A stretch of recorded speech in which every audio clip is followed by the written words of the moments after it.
Good afternoon or good evening, however you want to put it. How about that? Is that better? Okay. I'm really, really happy to be here in Salina and to have this opportunity to talk to you about what my students have been doing at K-State at Chapman Center for Rural Studies. And so in the beginning, I want to tell you just a little bit about it. We were founded in 2008. And we were founded because of a man named Mark Chapman who had grown up in a town. And this town was demolished to create Milford Reservoir. This is Broughton, Kansas in Clay County. Excuse me. There we go. Okay. This is the book that I produced with students. You can see that the phrase says Dr. M.J. Morgan and students in history classes at KSU. I also have a couple of copies up here if you'd like to look at it afterwards. And I have to make the sales pitch. We do sell it because Mr. Chapman generously brought it out in a hard copy. And I will tell you in a little bit at the end how you can get a copy of it if any of you know people in Clay County especially. This does a lot of work mentioning a lot of names up there. Anyway, we wrote this book because the town had been destroyed. Mr. Chapman was very concerned about that. His parents had grown up there, his grandparents, his great-grandparents.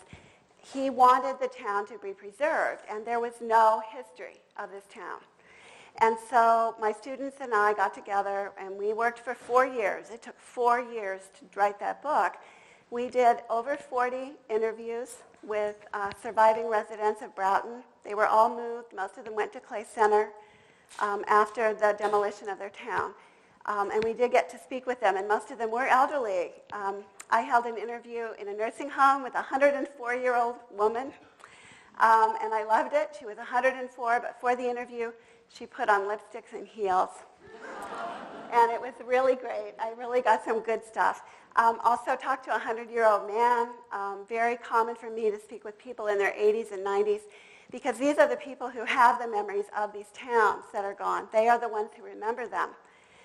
After we published this book, Mr. Chapman decided that he wanted more done, that this was very important for Kansas as a whole. So he was a graduate of KSU who went down to Texas and made a lot of money in oil, a lot of money. And he donated, became our big donor, and helped us create Chapman Center for Rural Studies, which is part of the history department. And its mission statement is about finding stories and people of Kansas who may be lost to time.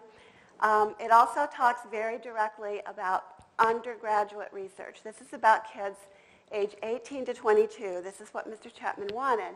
Not the advanced scholarly work of graduate students, but young kids coming to college from small places in Kansas, getting fired up about this, going back to their communities, doing that research. So he founded this Rural Studies Center, and we have been researching towns ever since. We have a digital archive where we post the work, and we have 135 towns researched now and up on our digital archive. Very proud of that. 135 is a big number. However, there are 9,000 lost towns in Kansas. So we have a ways to go, actually, if we're going to do it. Do you want to try to adjust that? Is it? I can't tell if it's. Keep going. Okay. I couldn't tell. Just excuse me just a minute. So Mr. Chapman made this possible. So I'd like to start by showing you just a few photographs of the original town of Broughton. And you're going to see during my talk that finding actual historic photographs of these towns is very difficult.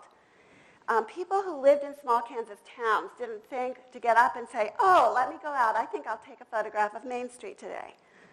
You know, this would be 1901 or 1892, and they had things to do. And so we don't have a lot of pictures of these towns. We might have pictures of individual businesses. But the towns themselves, we don't have many pictures of those. However, it's possible, as you'll see, to get around that. But I want to show you a few images of Broughton, this town that we researched. It was never more than 125 people.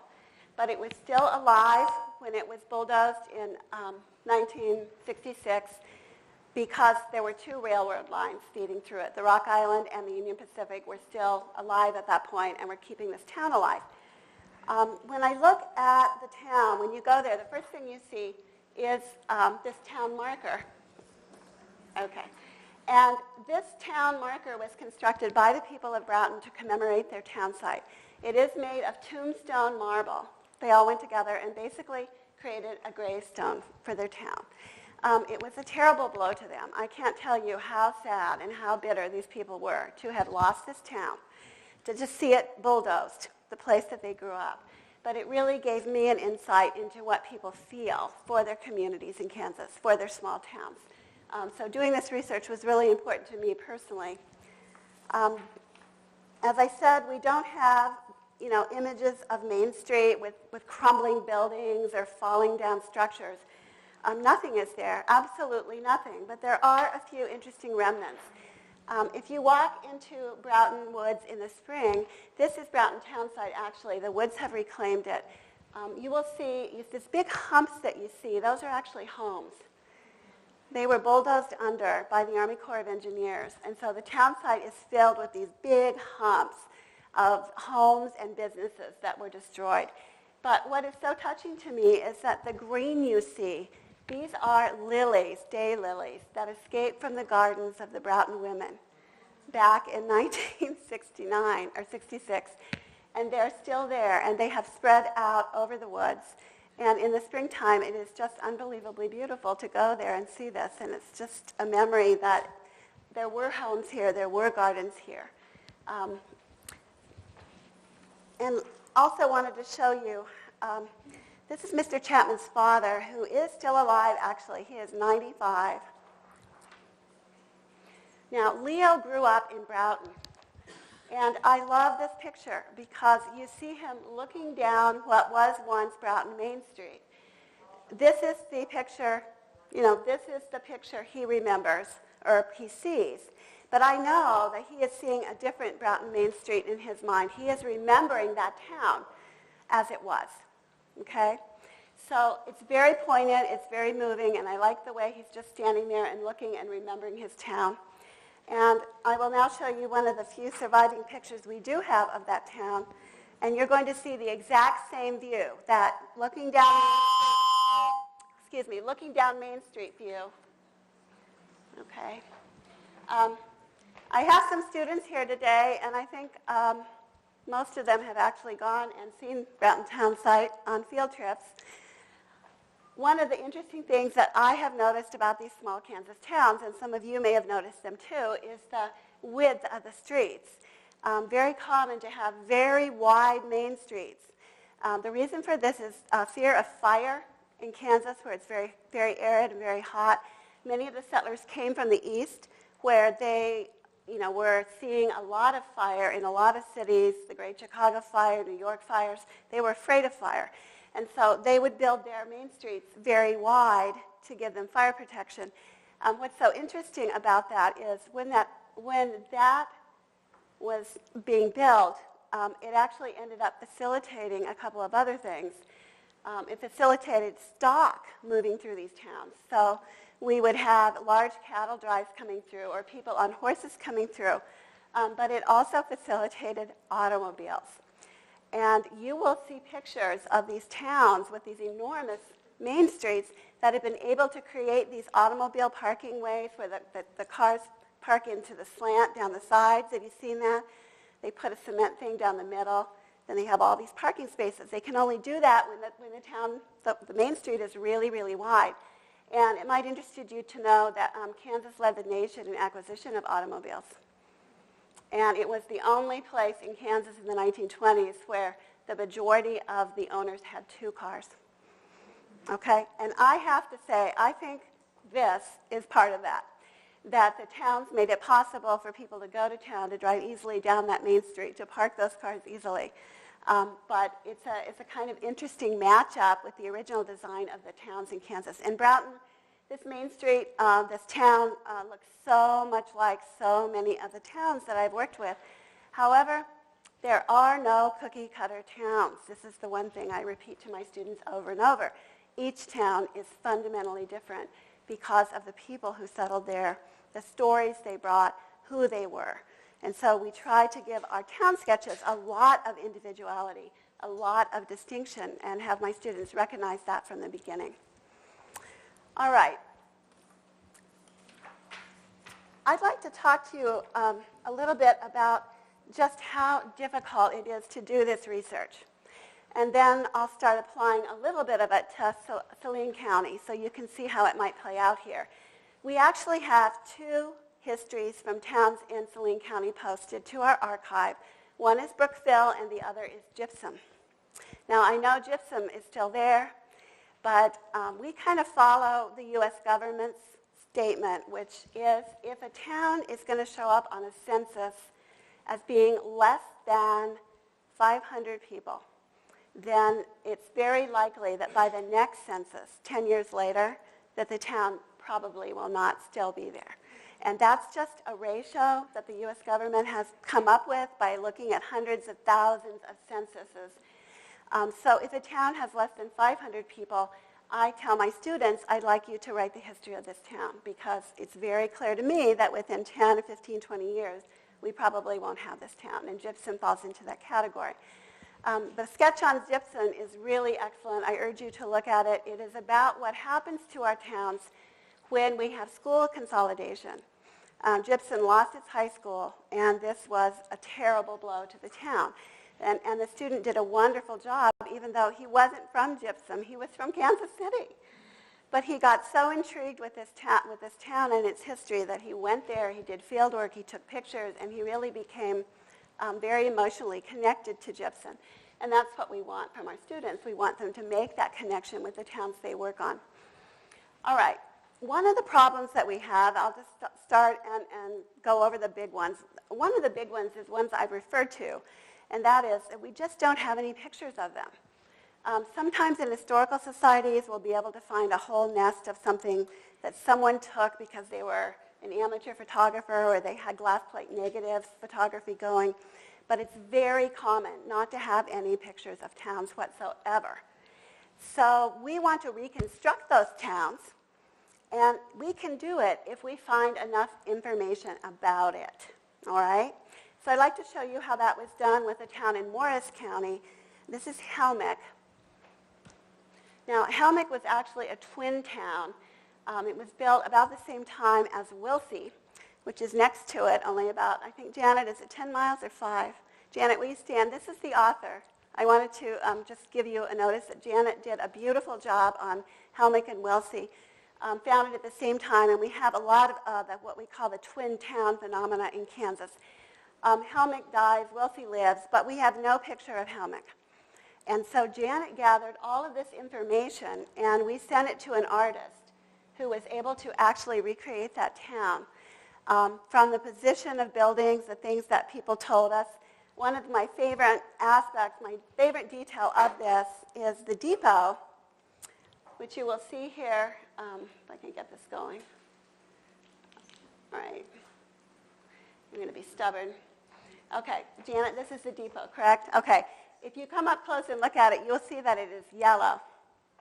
And we discovered it's the Union Pacific actually issued an order to build all of their depots and paint them yellow. Isn't that interesting? So we have a yellow depot sitting there for the town of Helmick. There we go. So here it is. But the position of these buildings, where they were on Main Street, the curve of the tracks, the grain elevators, the pond, the little creek that runs here. What is that, Janet, the creek? Elm Creek. Elm Creek, okay. So all of this was recreated through historical records. We had no pictures. And it's a great achievement because now we have a town that can never die. Okay. People who may have grown up in Helmick can type Helmick, Kansas into Google. They might be living in Maine or Utah, and they're going to pull up Janet's work, and there's a history of their town with a picture. You know, that's very important to most people in America, that sense of roots, okay? So this is one thing we try to do, is to actually recreate the town. I've had other students who have done sketches of towns. Sometimes we don't have enough information to try to do that. We can say where it was. oftentimes students will go and simply take pictures of the town site. We know it was here, now it's a field, now it's an old railway embankment, now it's actually under a softball diamond, But students will go and take pictures of where that original town was. So lack of evidence of what the town looked like is one of our problems. But by far, the most difficult problem my students face when they do town research is false records. And this is because, unfortunately, people lie. Okay? We cannot trust the things that we read about the past, and it's especially true during the time when Kansas was promoting itself and there was a lot of boosterism. So the most flagrant example I will show you of this is in a historical atlas that was published, I think this is in the 1880s, for Kansas, the single wonderful historical atlas. This is the University of El Dorado, which to my knowledge has never existed. Okay. The thing is that, I look at this, and it's supposed to have been founded about the same time as KSU and KU, who are land-grant colleges, in the 60s. And, I've been down El Dorado. There's nothing that looks like this. But not only that, this far surpasses what KU and KSU looked like in the 1880s. I mean, this is like medieval Gothic architecture. I found the text for this, and it's saying that back here we had the student dorms, male and female dorms, and we had these places that they could take their exercise in the evening. I mean, it was so real, you would believe it. But it was completely false. When this went to press, this atlas, all they had gathered were a few donations for this university, and yet they drew this up and put it in there. Now, this is in this major atlas, reputable company. It's available everywhere, and people think we have the El Dorado University of Kansas.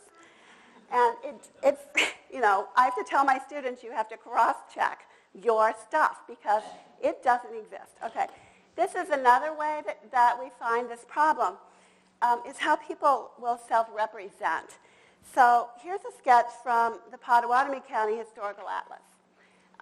And you see this is done in about 1880 from Pot County. And so they don't have photography yet, so they had all these wonderful artists who were trained to do this. And they would go and visit places, and they would do all these wonderful sketches. So you see these farms that are wonderful, rich, and they have all these trees like this. Wonderful constructed houses. Those look like bricks to me. We've got big barns.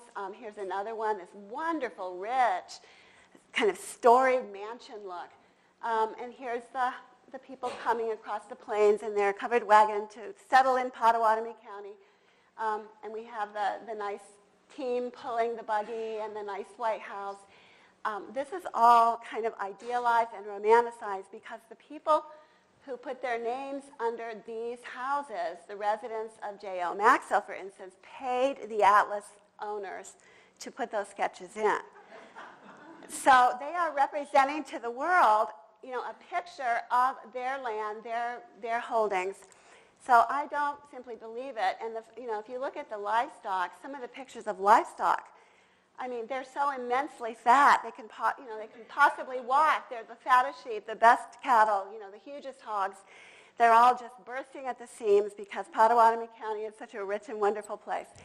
So I searched for a very long time, and I found a picture of a farm in Pottawatomie County in 1880. Now, we're looking at the reality here, okay? And it is very blurry.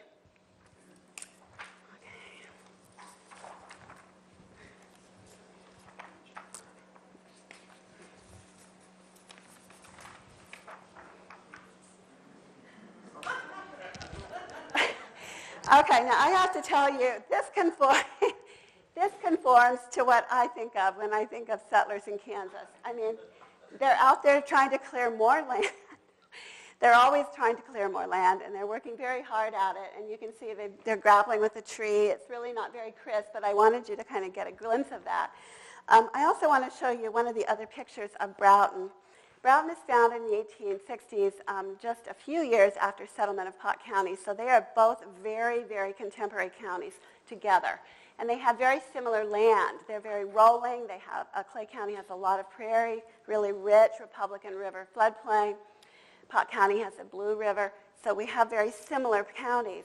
And so at that time, when that atlas was made of all those wonderfully rich farms, this is what Broughton looked like. And you can see that this is simply not representing the kind of progress and rich farms, and especially, in my view, the trees. Because the number of trees that were represented in Potawatomi Atlas, that's prairie out there. I mean, I don't really believe that in 20 years you could reach that number of trees. Is it possible for you to put your pictures up higher? Like this?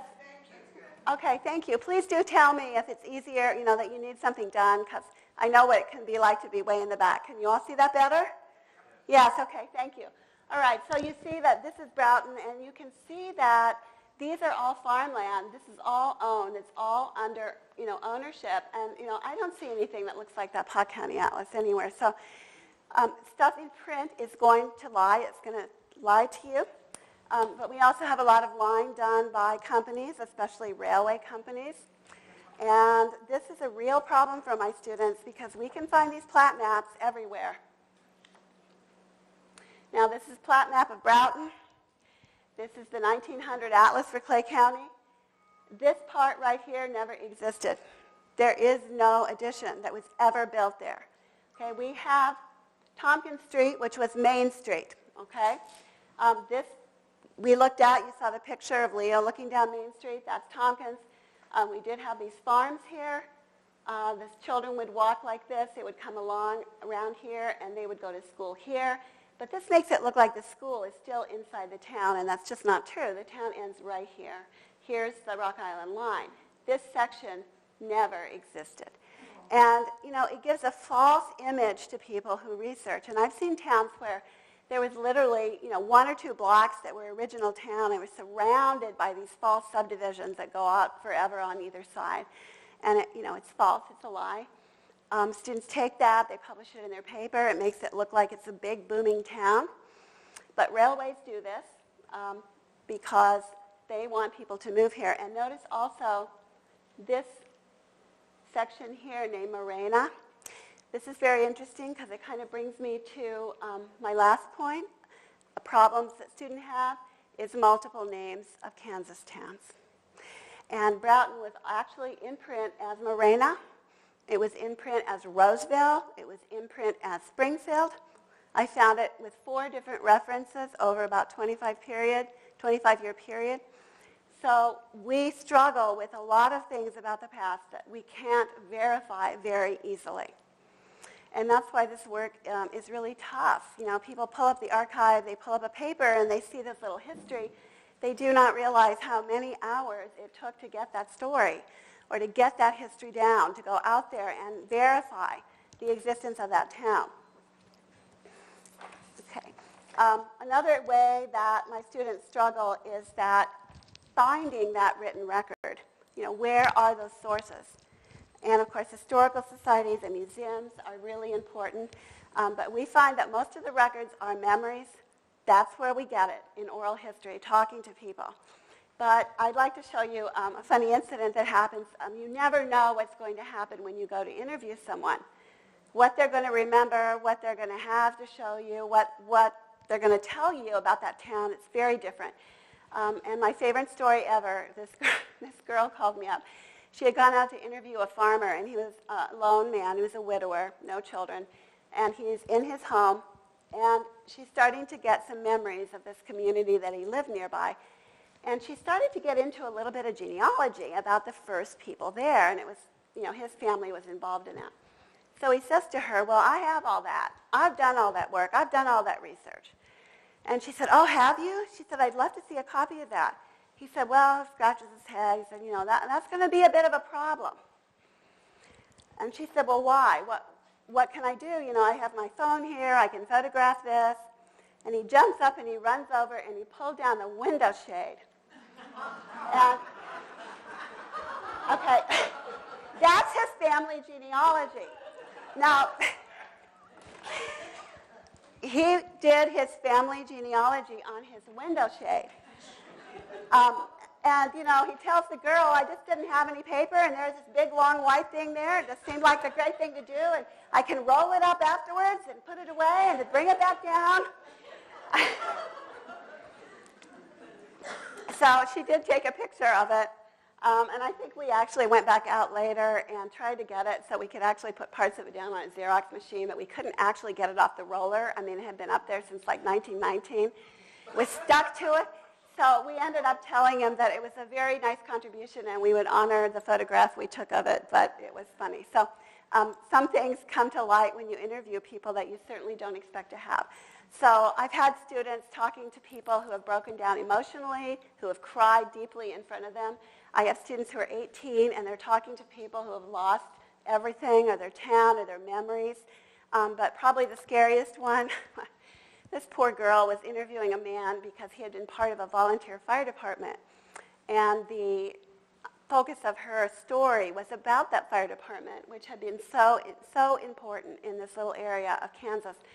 And during that interview, this man confessed to her a crime of arson. He said he just wanted to get it off his chest. And he is helping people to cross Mulberry Creek. So it's Robbins Crossing, and then it becomes Mulberry because I'm sure the creek was, you know, helped give the name. But in this atlas, it's called Appleville, and in the next atlas, which is 1920, it's Glendale. And the Glendale atlas actually has one of those big plat maps that I showed you, and I think that's because the Northern Salina Railway is built through there in 1916 and goes right through that town and kind of revitalizes it and builds it up again. So we have a town in one place founded. Robbins Crossing is out there in the 1860s, after the Civil War, with 4 different names between then and 1920. And so you get confused. You're a kid 20 years old, you're in a historical society, you're trying to find a history of Mulberry, and somebody's handing you stuff and it says Glendale or it says Appleville, and it's very confusing to sort that out. So it does happen very frequently. And if any of you can track down the history of Appleville, how it came to be named Appleville or why, I think that would be a contribution. So we have all of these difficulties that we face when we do this research, but we still want to get our students out into the field. I train them. That's my job, is to train these students to do this, and they only had 1 semester. They're in my class, which is called Lost Kansas Communities. They are learning a lot about Kansas, how it settled, but they're also being trained to research these places. So the next part of my talk, I'm going to tell you about how I do that, the tools that I give them, how I train them to think in ways that will enable them to get to the story. And by far, the most important one is actually a concept that was developed by a geographer. Okay, Wilbur Zielinski developed this theory quite a bit ago, 1973. It's called the Doctrine of First Effective Settlement. And I tell my students, if you get this, if you learn this, you're going to have a powerful tool. And what Mr. Zielinski said was, the first people into an area will stamp that area culturally. Now, when I say first, regrettably, I'm not talking about our Native Americans. You know, they are the first people. I want to make that clear. I am talking about they were displaced, and we have Euro-American settlement coming in. So wherever we have that first wave settling, that's going to be the strongest stamp on the landscape, in the history, in the culture. It's absolutely true. You know, you can go to a place like Illinois, French Illinois, where we have a French settlement down there for, you know, less than 60 years. 60 years. And I've been in those little towns. I've done work there, and then street names are French. They sing French songs at Christmas. You know, they celebrate French cultural events. And they were there for 60 years.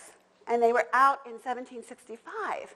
But 250 years later, the French are still there in spirit. So this idea that the first people who come in are going to leave traces is very important, because you can track that and you can find out about those people. And why is that important?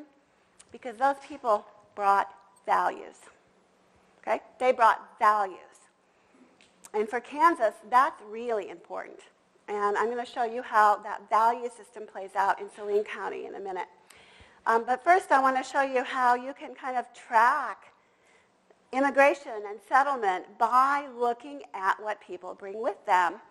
And please raise your hand if you recognize this barn type.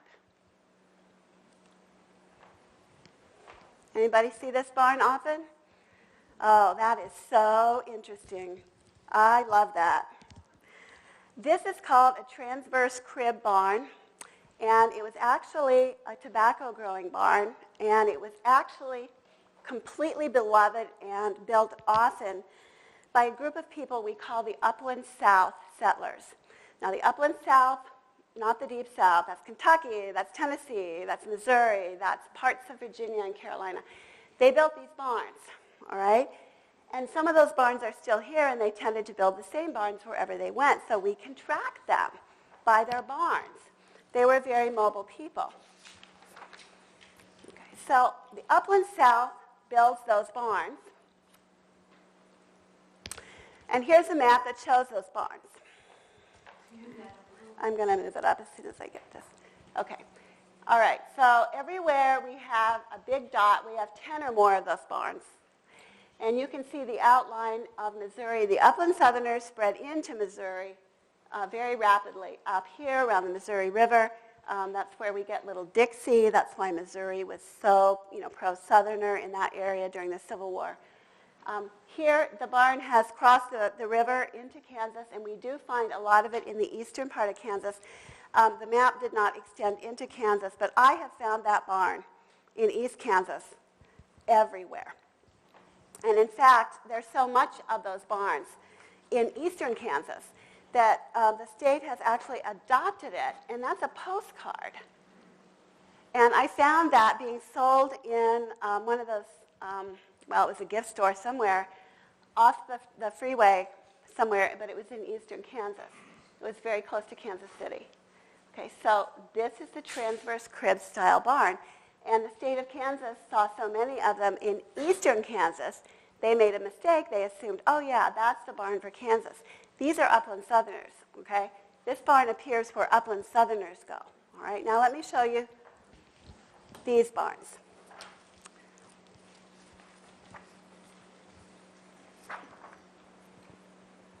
Now raise your hand if you know those barns. Anybody see those barns around? Okay, real high if you've seen any of them. Okay. Now see here, this is Dickinson County. That's pretty close, right?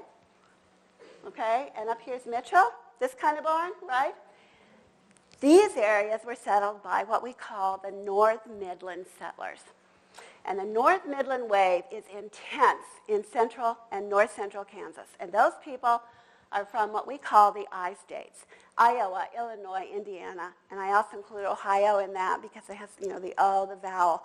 Those are the North Midland states, a lot of Union veterans, but Illinois dominates extensively through the North Midland states, and they brought this architecture.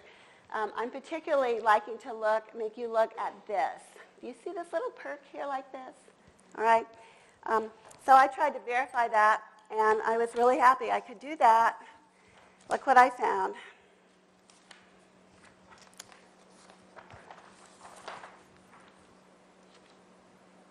That's Solomon Township, Saline County. See that?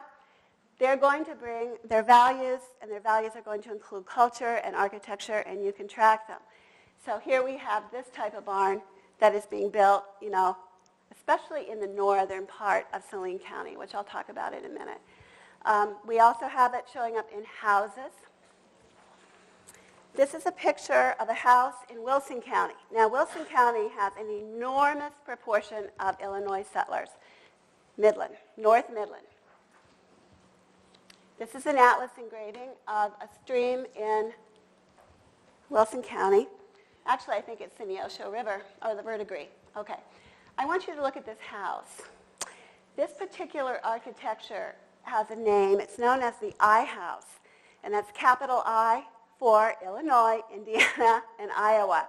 Because when these people came and they could build their next house, they came out originally and they're in soddies, they're in dugouts, they're in log cabins. But when they get to the point where they can afford the big house, this is what they build. And they build this house that's very distinct. Usually has 2 chimneys. It's very narrow across here. Now this is an addition. But very narrow across here. Always has 2 windows like this on either side of the door. Sometimes has 2 doors. And there's a row of windows, and it has this peaked roof. That's the I house. And it's actually known amid architectural circles as the farmer's mansion.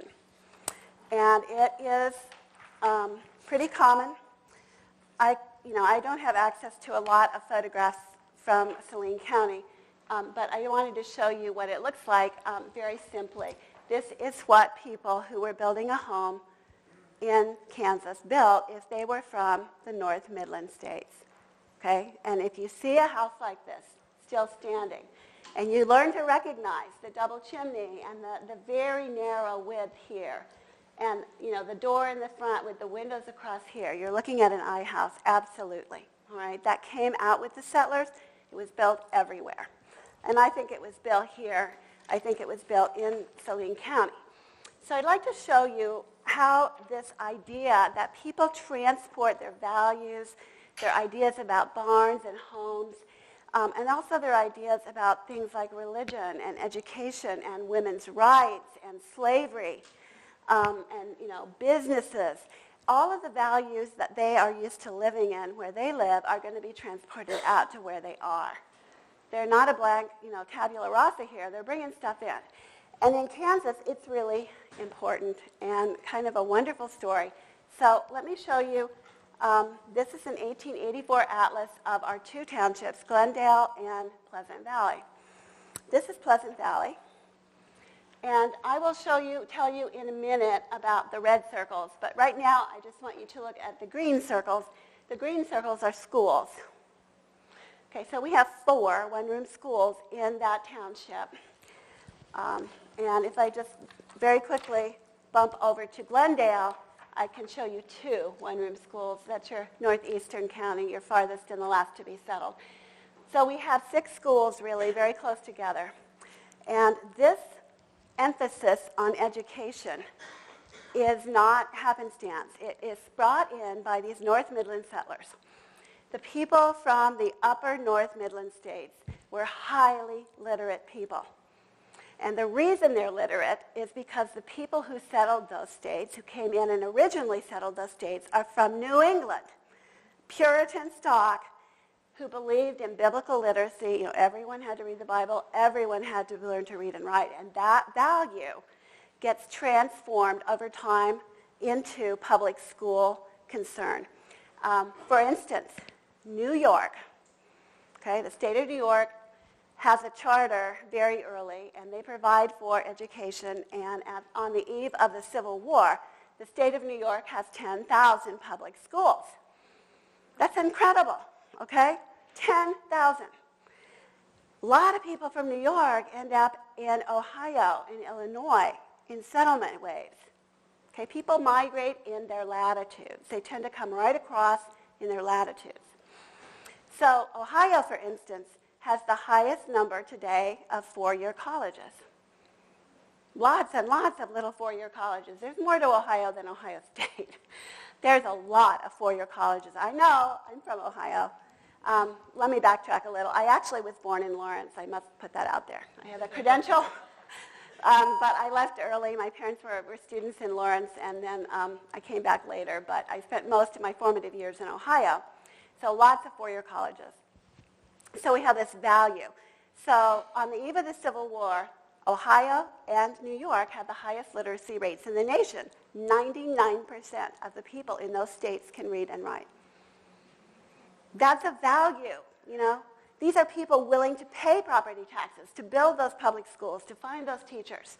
Okay, that's a value, and that value comes out to Kansas if the settlers are North Midland. Now, we don't find that so much with the upland South. In the South, we don't have that kind of commitment to the one-room school, to education. In fact, on plantation societies, that's what the South was before the Civil War, We have kids educated at home, or they're sent away, or they have tutors. Very few public schools in the South before the Civil War.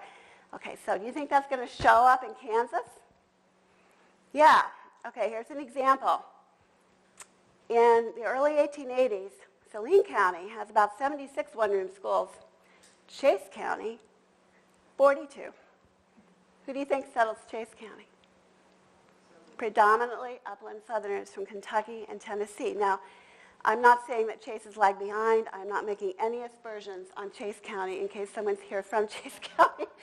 But I want to show you how that value plays out. And Jewell County, way up north, that has the astronomical sum of 105 one-room schools in 1880. And that's because we have not only the North Midland migration, we have Norwegian and Scandinavian migration up there. And by golly, those Norwegian and Scandinavian kids are going to school. That's a cultural value of those countries as well. So where the value comes in, we end up with the schools. And you just saw a little bit how that played out. Okay? So it's really wonderful to see that. If my students learn that, if they learn who came into these areas, they can start looking for traces of the towns, the architecture, the commitment to education, okay, the values that have to do with small businesses, and I'll get to that in a minute. But let me return briefly to the red circles. Lots of red circles in Pleasant Valley and also in Glendale. Okay, those are stone quarries. Okay, they are operated as businesses, and that's a quite high number.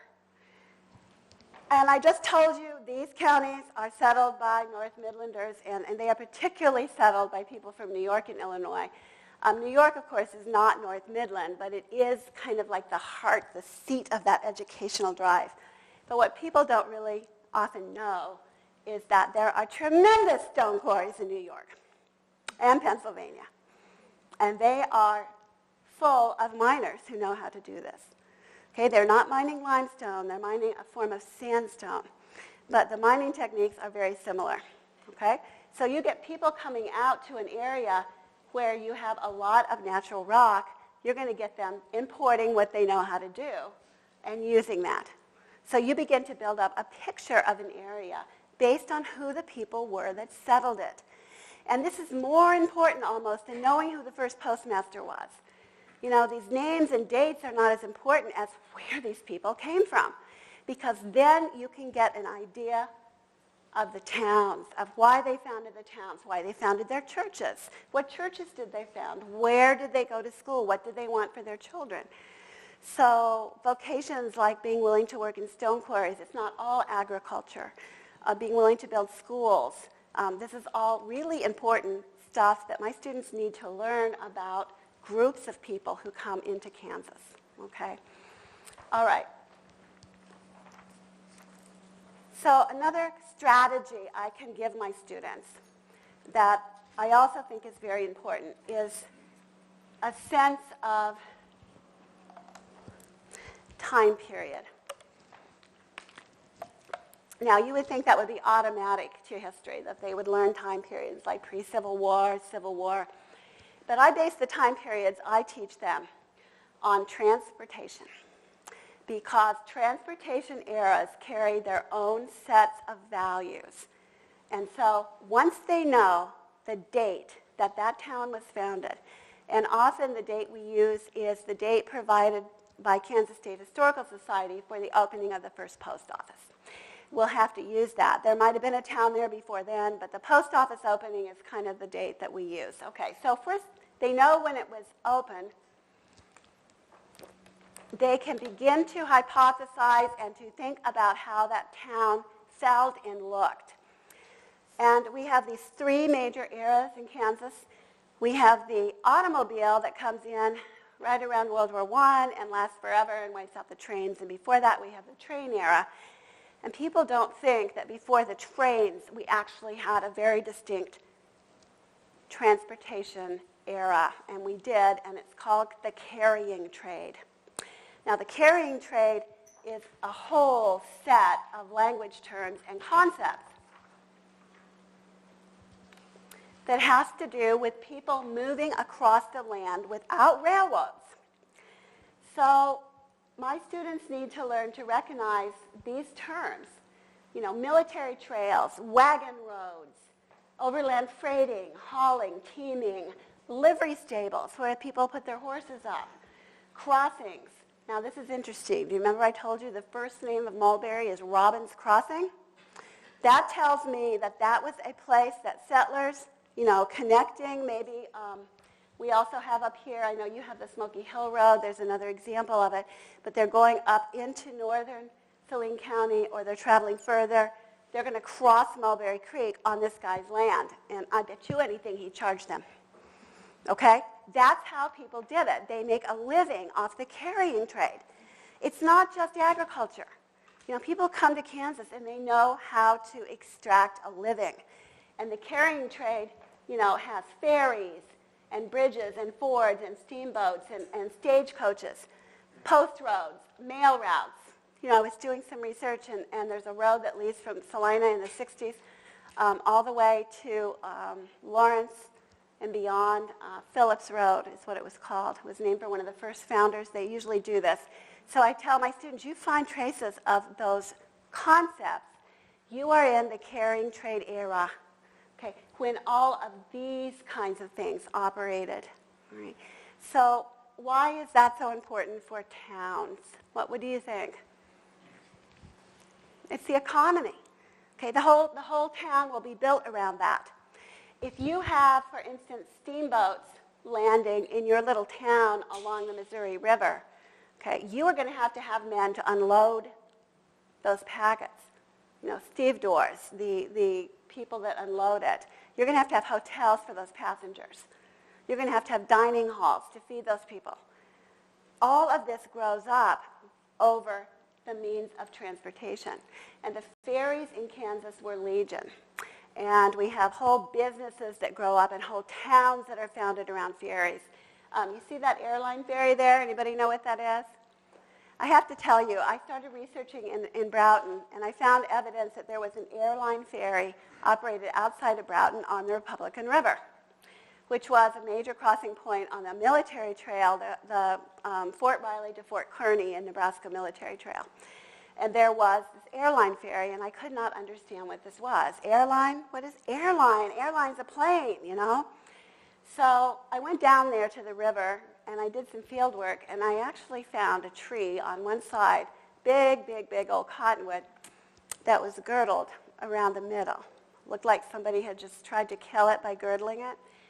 But then I did more research, and I discovered that these ferries were run what they called airline, and that was really, should have been two words. They took a long cable and attached it to two trees, hooked that ferry up to a big cable, and then pulled the ferry across the river, and they were known as airline ferries. Okay, and so I found the evidence of the ferry with the big cable around it, and you have Broughton growing up not half a mile away, and I have to tell you, those crossing points, that's where it happens, because people camp there. You know why? There's water. They have stock. They camp there, they have needs, someone opens a store, the next thing you know, another person comes and they open a blacksmith shop. That's how these little towns start out. So finding when they were founded. Now, in Salina County, we only have 10 years of the carrying trade, okay, because you have a railroad coming through here in 1867 that comes through into Salina. I think it's the Union Pacific. So from the early days in the 50s, you know, into the late 60s, you have a carrying trade era. You've got towns founded in that era, and Robbins Crossing, Mulberry, Appleville, and Glendale is one of them, okay? So when you find the date or the positive date of a town's founding, you can nail it to the kind of transportation that defined it. We have towns that are, of course, built around railways, but we also have towns that spring up because we have automobiles suddenly that need to gas up their cars. And then you end up with a gas station, and there's a little restaurant, and pretty soon someone's opened a newsstand, and it just, you know, this is how towns start to grow. It's an economic motivation. So when the town was founded, let's fit it into the era it belongs in, and then my students have something to work with, okay? So teaching them about transportation era, And then the last thing that we do is the importance of oral history, of actually talking and getting information from people before they pass away because they have it in their heads. All right. So a couple of quick examples of how important this is from Broughton History Research, which is what I kind of know best. These are the Coatsworth sisters. I love these ladies. Okay. The Coatsworth sisters were the only children of a man who had a farm in Wakefield, Clay County. And he dies, and they want to keep the farm. And so the three of them end up running that farm themselves, and none of them marry. This is Louisa and Claire and May. This thing is acting up, but Louisa's here on the end, and Claire, here it goes, and Claire and May. And I found so many traces in newspaper accounts, in their obituaries especially, of their kindness, their gentleness. When May passes away, May's on the end there. When May goes, she's here. An obituary says, honestly, this was the phrase, kindness and charity were in her heart. She had the kindest look and glance for everyone. They wrote these really, really sugary obituaries. So I'm interviewing this old farmer, like 98, man. He's talking about Claire there in the middle, and he looks at me. He has these big bushy eyebrows, and he said, "You don't want to cross her." Now, that's oral history that's really giving me the truth, okay? And I guess these sisters were kind of notorious. I mean, they were tough women, and they were very assertive, and they could stare down a man, and they look at the stare there on the end, and they got this. They were something else, but do you know that they were, one of them, I think it was Claire, she was actually known the most. She becomes the president of the Farm Bureau in Clay County. The president, and runs the Farm Bureau for a while. And also Claire was the substitute mail carrier on the postal route. Now that's amazing because those big mail bags had to be wrestled off the train. And I found accounts of how these postal men, now this is the horse and buggy days. She was not delivering in a car. She was in the horse and buggy still. She would drive up to farms with this big bag, and all the farms had these big old mean dogs. Every farm had a dog. They'd all come out. And, it never bothered her. She'd say things like, yeah, dog came out.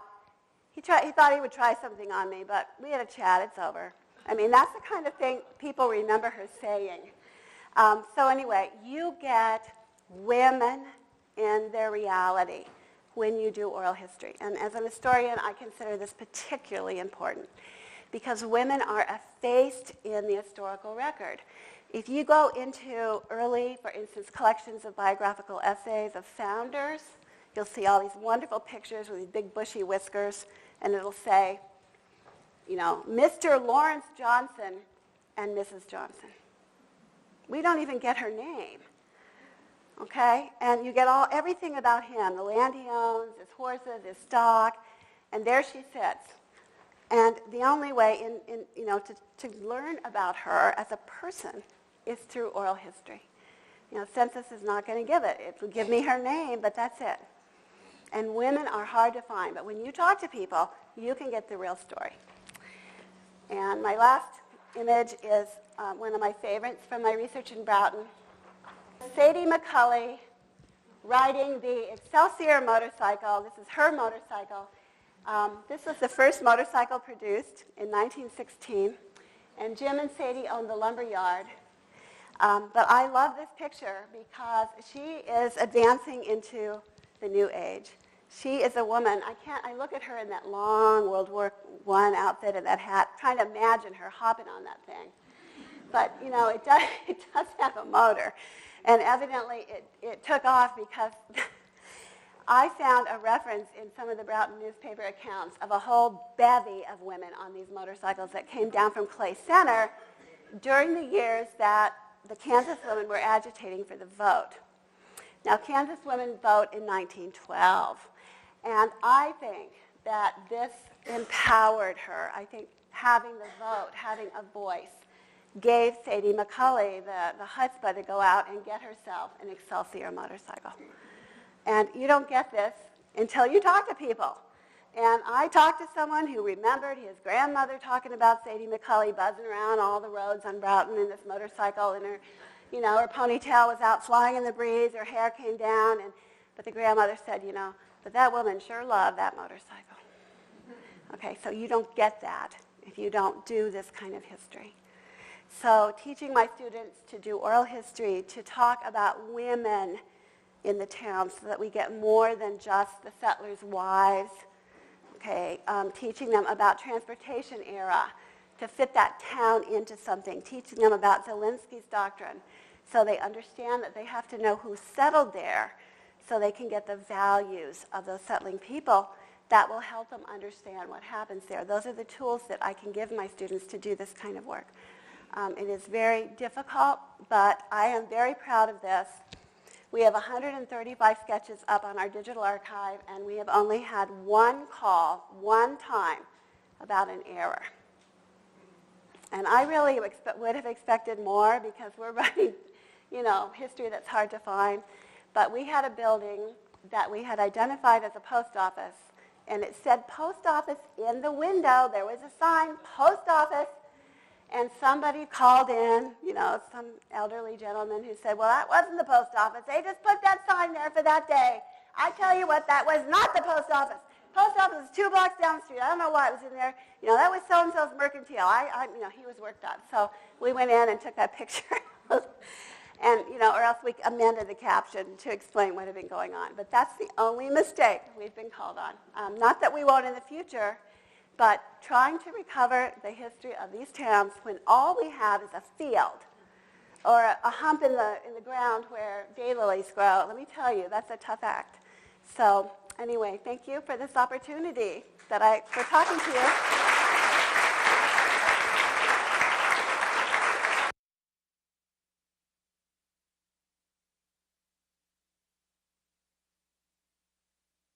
Written, if you'd like to come up and look at just a few of them. Also, you've got to pass out the slips. The people are getting away. Wait a minute. We have slips about Chapman. Where you can find it on the web. If you would like to pick one up, I will run to the back. Yeah, that gives us the web, how you can find the research center and access it. Yeah, so can you pass these out to people? Thank you.